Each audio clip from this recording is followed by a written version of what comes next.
Dark Knight's metal is the gift that keeps on giving, and now we've got the Grim Knight. What's up, everybody? I'm Stan, and welcome to Detail Comics, where we go over comics in detail. This is going to be an irate review, and we're talking about The Batman Who Laughs, The Grim Knight. Number one, the origin story of this brand new Batman from DC's Dark Knight's Metal, or inspired by that. Written by Scott Snyder, James Tynion IV, with art by Eduardo Risso. And overall, his appearance in the Batman Who Laughs miniseries with Scott Snyder and Jock was a really interesting one, but now we get to learn a little bit more of the backstory in the same vein we did with a lot of the Dark Knights. But let's dive in and see what this Bruce Wayne's all about. As we've seen previously inside DC's Dark Knight's Metal, individual Batman villains, these various alternate universe, dark multiverse versions of Batman, get their own individual one-shot to introduce them to us as comic book readers. We had the Red Death, we had the Dawnbreaker, we had the Merciless, and then ultimately the Batman Who Laughs, the man that has continued to terrorize the DC multiverse and now has his own miniseries written by Scott Snyder with art by Jock. And that is where another grim Batman has appeared. And this one, the Grim Knight, now gets his own one-shot where we get to find out the history, the origin story, what really makes this dark Batman tick. And as we start underneath the sewers of Gotham City, we see that the Grim Knight has himself a hostage, a person that he's taking someplace, and he's just trying to make some sort of conversation. It's just like, hey, I'm your friend, I'm your ally, I'm trying to help you out. I don't necessarily understand what's going on with you. I didn't even know where we are. But the Grim Knight knows where we are. He knows exactly where he is. He knows every single inch of Gotham, and this is Crime Alley. This is where it started. And as we open up on an Eduardo Risso painting of this scene, you know, Thomas and Martha Wayne lying in their own pool of blood, Joe Chill's gun smoking in the background, it's a really striking image that kind of stops you in your tracks. And that's what it did to Bruce. And normally what he would do is just kind of cower there as a child. However, in this situation, it's different. Joe Chill stumbles, the gun falls to the floor, he's trying to find the pearls that were taken from Martha's neck, and Bruce picks up the gun instead. And through a face full of tears and anger and fear, he just reaches out, pulls the trigger, and unloads 3 shots into Joe Chill, the red crimson filling the panels and laying the body to ground. And that's where we get the origin, the real moment where Bruce Wayne turned to this more Grim Knight kind of path. And again, the hostage doesn't necessarily understand what this is all about. He understands the Batman Who Laughs. Of course, infected by the Joker, turned insane, that makes sense. But what about you? Batman has done phenomenal things to not even use a gun. Why is it the first resort for you? And as Batman, or as Bruce Wayne, went through his training, he actually trained with all the soldiers of fortune, the assassins, everyone that he did beforehand, but he needed something more. He needed an inspiration. And in a corrupted moment taken from Batman Year One by Frank Miller, we see the same imagery, the bat flying towards the window, it crashes into the glass, and instead of being inspired by this moment, Bruce pulls a pistol and shoots it right in the face, leaving the inspiration for later. And then we see the mission, how everything goes forward from that point. And it's a bit of a horror show. The Grim Knight tracks down the individuals that have been funding crime inside Gotham City and lights them afire at a dinner party in a very striking single-page spread from Eduardo Risso, again, signed at the bottom because it's a piece of artwork in its own. These charred bodies of these corrupt financiers going up in orange and red flames. It's a really poignant statement on where this Grim Knight's head is at and what his methodology is. He's merciless when it comes to this because he never faced any kind of colorful characters. He never had somebody like the Joker. He never had somebody like Two-Face. He does not know these kinds of villains because all he can remember is maybe shooting some guy at Ace Chemicals while he was wearing a red hood. That doesn't necessarily matter. His greatest foe is somebody that we haven't seen yet.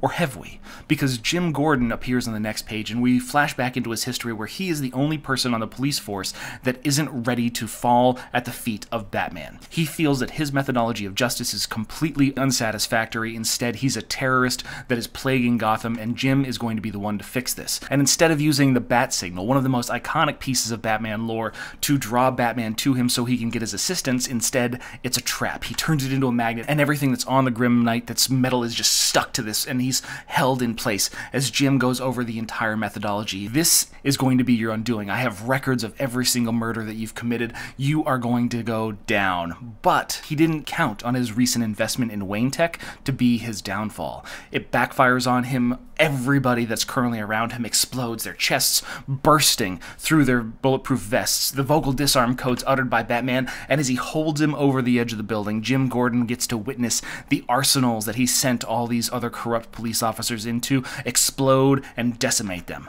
And finally, as he's tied to the top of this water tower, this scaffolding that's on the top of the GCPD, you see the blimps go crashing down into Blackgate and Arkham Asylum, decimating all the criminal element that is currently incarcerated inside Gotham. That is the moment where the Batman found his terror and could utilize it, weaponize it, and bring the city to his knees. We now know that Jim Gordon is the one that was inside this hood, and the Grim Knight is trying to make him see a better way. He's trying to make him see the mercy in this aspect, because when Wayne Enterprises and Batman the Grim Knight take over Gotham, it's a very different scenario. Somebody's trying to get mugged, and then all of a sudden a satellite reacts inside space and just causes some sort of hemorrhage that makes him bleed out of his face, saving the family in a grim kind of style, evidenced by the moniker he's been given by Scott Snyder. They know that the Batman is always watching, and then they need to say thank you for the kind of mercy that's been shown to him. But as these bodies keep stacking up, Alfred, the one person that stood next to the Grim Knight as he's carried out this endeavor,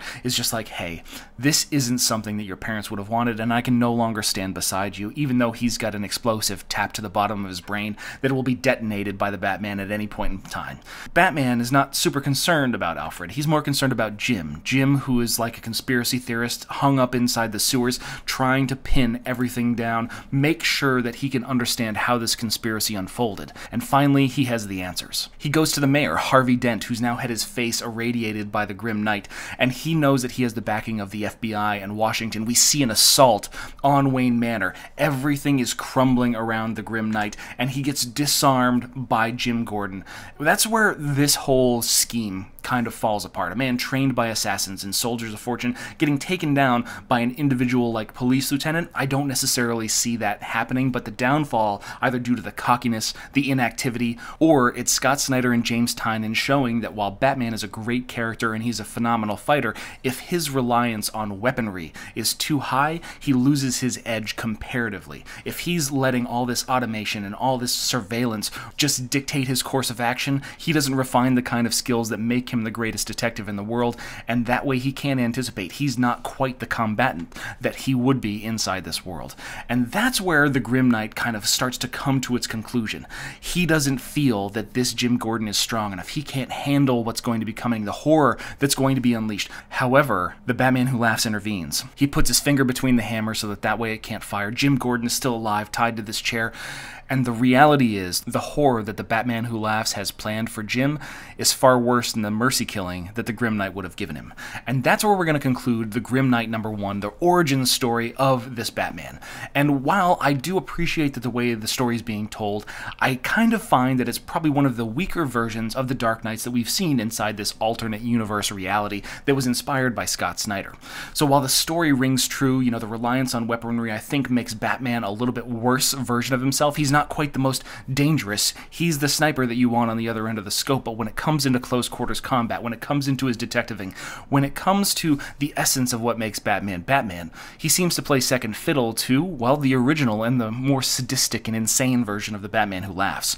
As far as the art, Eduardo Risso puts together a really good palette, and when you get into the flashback scenes with these kind of painterly edges, it really gives that surreal feel, which enhances the kind of dreamlike aspect of this far-off dark universe that we haven't really seen much of. These are the first glimpses into that kind of world that we have. So the combination of the story really kind of elevates the entire book, but I still don't necessarily think that it's as good as some of the original inspired Dark Knights from DC's Dark Knights Metal. But I want to know what you guys think, so hit me up in the comments down below and we can start that conversation.